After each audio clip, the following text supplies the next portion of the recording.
Hello everyone, it's Mimi here. BMS working in the NHS. And today's video will be about fixation, which is part of the IBMS specialist portfolio in cellular pathology. So, just a quick introduction to this video. It will be short and sweet, I promise. It will be focused on the first subsection of the specialist portfolio called fixation. I will discuss the knowledge requirements, competence requirements, reflective statement, evidence of achievement, Q&A suggestions, evidence suggestions, and some helpful tips to make your portfolio really good. With all that said, I hope you will enjoy the content of my video and I hope you will learn a lot. So let's dive into the first subsection of the first section, tissue preparation techniques, called fixation.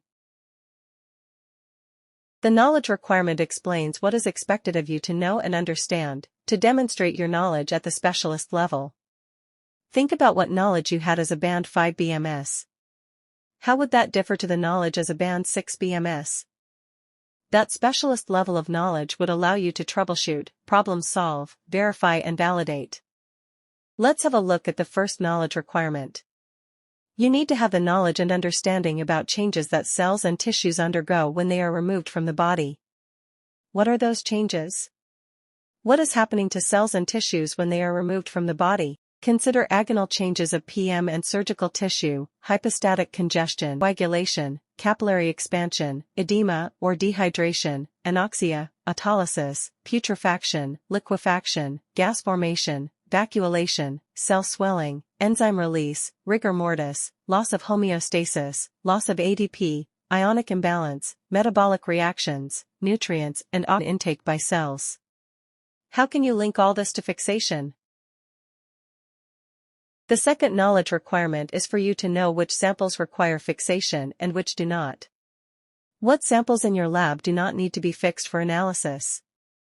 Consider frozens, if samples for molecular testing or metabolic studies, non-gynae samples or samples shared with other departments such as micro/virology. Why are they not fixed? What would happen if they were fixed? The third knowledge requirement is for you to assess the risks of handling unfixed tissues. What are the risks associated with handling unfixed tissue? What PPE and safety hoods are available to you? Consider clinical details, infection risks, use of sharps on unfixed samples, containment, vaccination, and so on. How would you personally deal with unfixed sample? The fourth knowledge requirement is for you to know about cross-linking, precipitating and denaturing mechanisms of fixation. What are mechanisms of fixation? What is cross-linking, precipitating and denaturing mechanism? Which fixatives have those mechanisms of fixation? How do they differ? Consider fixatives used in your lab. What mechanisms of fixation do they use and when are they used? Aldehydes, alcohols. Do you know other mechanisms of fixation? If so, can you give some examples of those as well? Consider oxidizing reagents. The fifth knowledge requirement is for you to know the mode of action of common fixatives. This links nicely to the previous requirement. What are the common fixatives? What is a mode of action when it comes to fixatives? What fixatives are used in your lab? What is their mode of action? Consider histological and non-gynae fixatives. The sixth knowledge requirement is for you to know what is the impact of poor fixation on diagnosis. How does fixation affect diagnosis? What can you see under the microscope? How could that affect the diagnosis? Consider over and under fixation, structural damage, cellular degradation, compromised molecular analysis, artifacts, weak or inaccurate staining, misinterpretation, unreportable sample, impact on digital pathology and AI algorithms, tissue shrinkage, morphological alterations, or antigen masking. What is the appropriate fixation time for fixative used in your lab? How do you know tissue has been in a fixative appropriate time? How would you deal with sample that was poorly fixed? Consider sample to fixative ratio, or samples that are large or dense and might need opening or slicing. The seventh knowledge requirement is for you to know the practical impacts of penetration rates of fixatives into tissues. What is penetration rate of a fixative? What is the penetration rate of the fixative you use in your lab? What can affect the penetration rate of a fixative? What are the practical impacts of penetration rate of a fixative? Consider length of time tissue needs to be in a fixative, tissue morphology, staining quality, antigenicity, autolysis and putrefaction, size of tissue, volume of fixative, fixative type and so on. The eighth knowledge requirement is for you to know the fixation reaction time and its impact on specimen handling and processing. This requirement links closely to the previous one about penetration rate. What is fixation reaction time?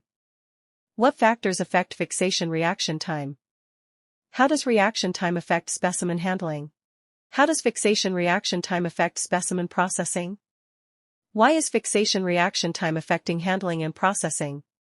What would happen to the specimen during processing if the fixation reaction time was not optimal? Consider tissue density, properties of fixative used, temperature, subsequent analysis, penetration rate, under fixation, and so on. The ninth knowledge requirement is for you to know what risks and hazards are associated with use and disposal of fixatives. What are the risks and hazards associated with fixatives? How can you minimize them? How do you dispose of fixatives? Consider different types of fixatives, exposure limits, monitoring of exposure, different ways of disposal, health hazards, safety hazards and so on. What precautions are in place to minimize risks and hazards of fixatives in your lab? The 10th knowledge requirement is for you to know properties of a perfect fixative and factors affecting optimal fixation. What properties would a perfect fixative have? Consider safety, price, fixative properties, application, effects on further testing, versatility, compatibility, and so on. What factors can affect optimal fixation? Consider tissue size, fixative properties, time, temperature, agitation, and so on. The 11th knowledge requirement is for you to know relative merits of fixatives used in cellular pathology. What are the relative merits of fixatives used in cellular pathology? Consider mode of action, advantages, disadvantages, versatility, and compatibility. What fixatives are used in your lab? Why are those used? Try to use examples from your practice. The 12th knowledge requirement is for you to know the mechanism of fixation and relative merits and risks associated with named fixatives. This is best demonstrated in a table, I believe. What are each of those fixatives? What is their mechanism of fixation? What risks are associated with them? How would you dispose them? What are their advantages and disadvantages? When would you use each of them? Competence requirement is basically a combination of knowledge, skills, and experience one needs to perform a job to a satisfactory standard. Your chosen evidence should demonstrate these competence requirements. The following competence requirements need to be met for this section. The first competence requirement is for you to be able to select and use appropriate fixative solution. Is your lab using multiple types of fixatives? If so, do you know when to use each fixative? Why are you using them in your lab? Why is it important that you know that? How can they affect further testing and diagnosis if used incorrectly? Consider fixatives in routine histology, non-gynae area, for frozen sections, for EM and so on. The second competence requirement is for you to know when appropriate fixation of sample was reached. How do you know something has been fixed appropriately? During which tasks in the laboratory do you check the fixation state of the sample? Consider factors affecting fixation time, specimen size, penetration rate, checks during dissection and so on. The third competence requirement is for you to prepare fixative solutions following SOPs and maintain appropriate records. Do you make up any fixative solutions in your lab? If so, where can you find the recipe? Where do you record it? How do you know it is okay to use? Consider SOPs, verification, record keeping and documentation. The fourth competence requirement is for you to apply appropriate safety practices to handling, using, and disposal of fixative solutions. How do you handle, use and dispose of fixatives safely? Consider PPE, use of extraction hoods, exposure limits, exposure monitoring, various disposal methods for fixatives, how you apply them in your practice. The fifth competence requirement is for you to monitor environmental hazards associated with fixative solutions. What monitoring systems do you have in your workplace? Consider air monitoring, waste management, exposure limits, available PPE, risk assessments, spillage cleanup, and so on. The sixth competence requirement is for you to troubleshoot problems which may arise, including root cause analysis, if appropriate. What problems may arise due to fixation? How would you troubleshoot them? How would you perform root cause analysis? Also consider CAPA, appropriate documentation and preventative actions. Each section also contains reflective statement which is asking you, the candidate, to summarize your role in the laboratory in the context with each section. Fixation is a subsection of the tissue preparation techniques section. When you complete all the subsections within this section, you will be required to write a reflective statement.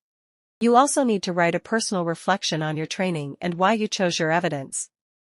To prepare for that, write a smaller reflective statement for each subsection.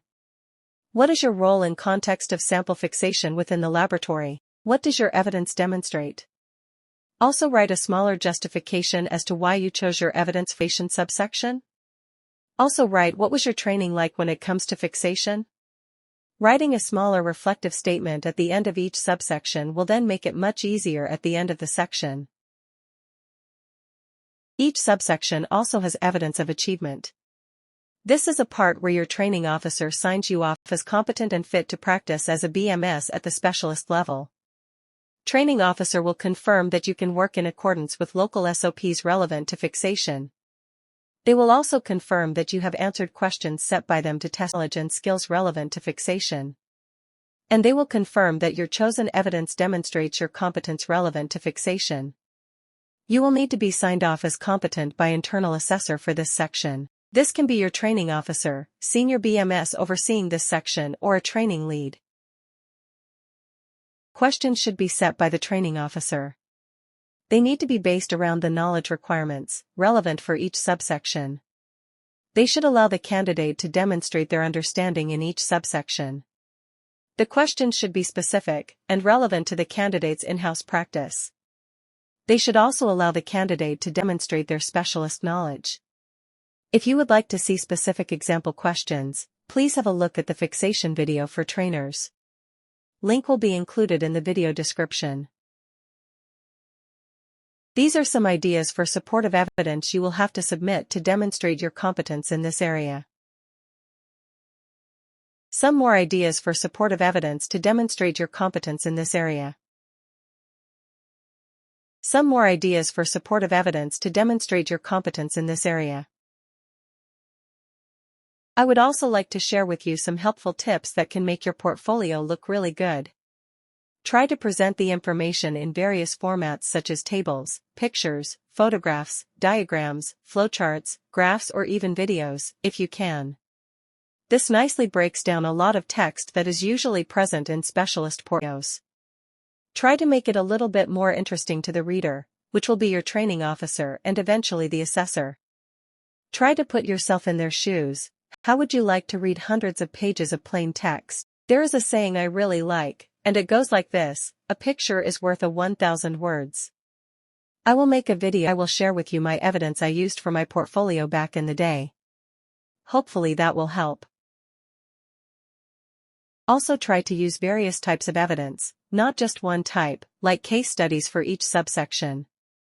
You could use experiments, case studies, annotated results, annotated photographs of you performing tasks, evidence of troubleshooting, annotated EQA results, nonconformances, validation and verification as comparisons of different approaches and their pros and cons, control material production, certificates of course attendance with reflective statements, annotated images or charts, and so on. Try to bring in your personality. Think about the ways you like to learn best. If you like experimenting, perform experiments. Like troubleshooting, perform troubleshooting. Choose something that demonstrates your understanding, knowledge, skills, and how you apply this in your practice. And one more thing, keep the competence requirements in mind when you selecting your evidence. Good evidence will tick off several requirements. And this brings me to the end of today's video. Hopefully you now have a better understanding about the knowledge and competence requirement for fixation subsection. And I hope you also have a better idea what evidence you can choose to demonstrate your competence. And my final take-home message? Keep those requirements in mind when answering questions and selecting your evidence. Bye for now.